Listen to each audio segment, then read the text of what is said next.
again, Caitlin. I should probably stop saying that really, you all know who I am. And I'm here today to do the sort of third instalment of our like EP video thing. I just want to apologise if I'm sitting really, really far away from the camera or if I look really weird. It's because there's a cat and I'm not going to disturb him, so he can just stay here. He'll help. So today I wanted to talk to you a little bit about Anaesthetic and how that all came about and the recording process and the lyrics and all of that jazz. So Anaesthetic started when I wrote it acoustically, and I remember it came about because I heard a song.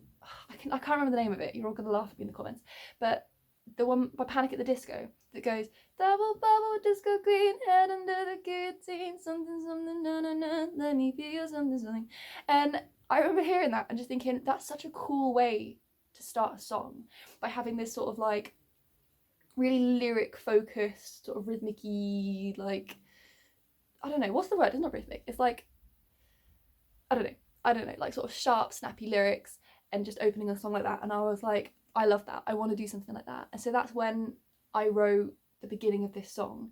The bit that goes, come on and all year, it's fun for the family, public execution of what's left of my dignity.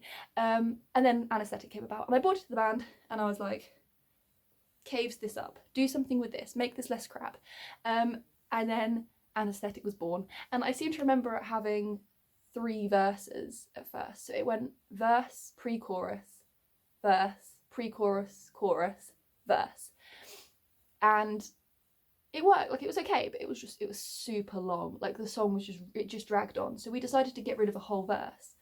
And coming from like a lyricist that wrote it, the idea of taking a whole verse and getting rid of it, like, that broke my heart. I was like, no, don't get rid of a whole verse. I like these lyrics.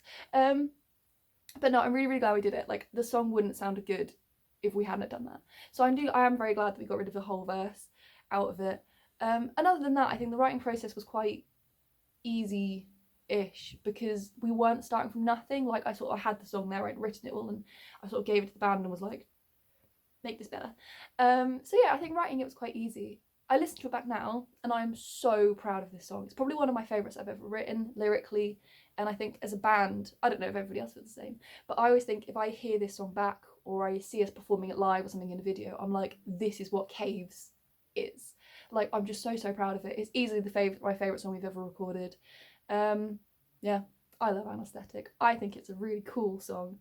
So lyrically, it's about, here's a fun fact, lyrically it is about the same person that Fizzy is. So Fizzy is this song where it's all like happy and I feel great, and then this song is about how I messed everything up. So the whole vibe of the song is basically like, yeah, it's me, I've ruined everything again, like, go and laugh at me, do what you need to do, like, it's my fault. The whole vibe of the song is almost like quite like snappy and sassy and almost like angry in some places. Yeah, and it's just about how, like, I seem to ruin everything, typical Caitlin, you know. And then the last chorus goes like super quiet and like really pretty, and to me that's almost like it's sinking in and it getting more serious and being like, oh god, like, I've ruined everything again, haven't I? But I look back on the song and I don't know, like, it definitely means something to me because it's about a time where I thought I'd ruined everything, but I don't think I actually did. So it's a nice one for me to play. It's very like cathartic to play this song. But yeah, I like this song recording it because I just like singing this song. But oh dear. So we recorded all of our songs sort of with Matt, and we recorded this one at Earth Studios. So for all of you that don't know, it's like tiny little recording like practice rooms, and oh my god, just bringing it back. So it was the height of summer. I seem to remember it being like August, and we recorded this song in a tiny little room, no windows. You have to have the door shut because otherwise there'll be sound and stuff.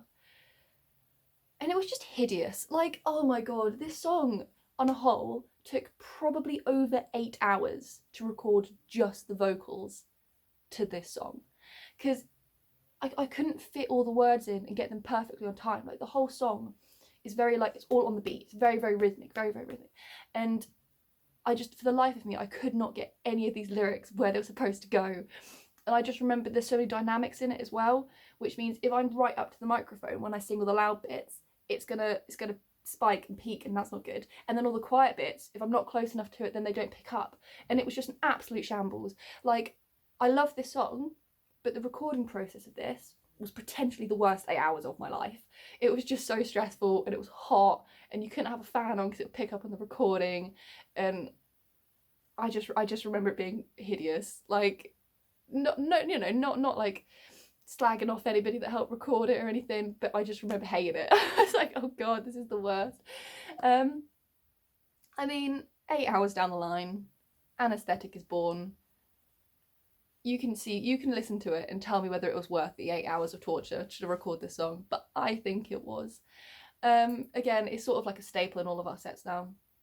We pretty much play Anaesthetic like every gig. It's quite a good opener, so we sometimes open with it. But yeah, that's Anaesthetic. I don't know what else to say now, so I'm gonna leave. Thank you for listening. There'll be one more coming up. Pushing Daisies will be at some point. I'm doing a live stream thing on the Waterfront page on Saturday, the 9th, I think. So if you wanted to tune into that, you totally can.